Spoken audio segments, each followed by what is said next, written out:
Halo adik-adik, jumpa lagi dengan kakak dalam pembelajaran materi biologi SMA. Adik-adik, pada konten kali ini kakak akan melanjutkan penjelasan kakak tentang bronkus adik-adik. Kakak sudah jelaskan, ternyata bronkus ini merupakan percabangan ya dari trakea adik-adik. Jadi nanti trakea seperti itu. Nanti di sini ya ada bercabang ya, di sini menjadi bronkus kiri ya, dan nanti bercabang juga menjadi di sini bercabang menjadi bronkus kanan. Nah, seperti ini adik-adik ya. Jadi nanti di sini dia itu sekali lagi bercabang ya si trakeanya, sehingga membentuk yang namanya bronkus seperti itu. Tentu bercabangnya menjadi dua ya. Nah, selanjutnya nanti setiap bronkus ini adik-adik bercabang lagi sebanyak 20 sampai 25 kali. Dimana nanti percabangannya ini membentuk bronkiolus adik-adik. Nanti di sini ada percabangannya ya. Dia nanti sama-sama bercabang membentuk yang namanya bronkiolus, bronkiolus. Nah, seperti ini.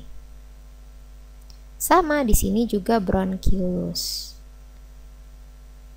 Nah, nanti di ujung bronkiolus ini adik-adik kita akan menemukan yang dinamakan dengan alveolus adik-adik di sini. Nah, nanti kita akan pelajari alveolus lebih lanjut lagi pada organ paru-paru. Ya, seperti itu. Nah, di sini adik-adik selain membahas tentang bronkus, kakak juga akan menyampaikan sekilas tentang penyakit yang sering menghinggapi bronkus ya. Pada sistem pencernaan itu biasanya penyakitnya itu adik-adik perlu ketahui di sini adalah bronkitis adik-adik ya. Bronkitis. Jadi apa sih sebenarnya bronkitis di sini adik-adik? Jadi bronkitis ini adik-adik ya, dia ini terjadi menyerang bronkitis karena itu tadi, karena kemasukan benda asing seperti itu. Jadi atau terserang penyakit.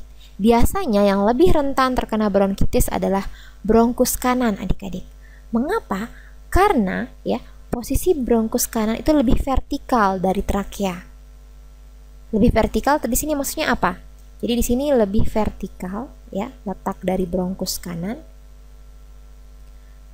Lebih vertikal ini artinya lebih terjal adik-adik.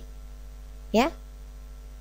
Letaknya dibandingkan dengan bronkus kiri. Kalau bronkus kiri mungkin kemiringannya itu besar ya. Kalau vertikal ini kemiringannya kecil seperti itu adik-adik, sehingga lebih terjal. Oleh karena itu bronkus kanan memiliki potensi lebih besar terkena bronkitis ini adik-adik. Jadi bronkitis ini merupakan penyakit yang menyerang bronkus. Selanjutnya adik-adik, kira-kira apa sih yang terjadi pada orang penderita sesak napas? Ternyata ada kaitannya juga adik-adik dengan bronkus sesak napas ini ya. Sesak napas ini dapat terjadi pada seseorang yang menderita asma. Nanti bagian otot-otot bronkusnya ini berkontraksi sehingga akan menyempit ya. Hal ini dilakukan untuk mencegah masuknya lebih banyak benda asing yang menimbulkan reaksi alergi. Seperti itu. Akibatnya penderita akan mengalami yang namanya sesak napas adik-adik. Jadi itulah dua macam penyakit ya atau kelainan pada bronkus yang menyerang bronkus adik-adik seperti itu. Oke adik-adik, tetap semangat dan sampai jumpa.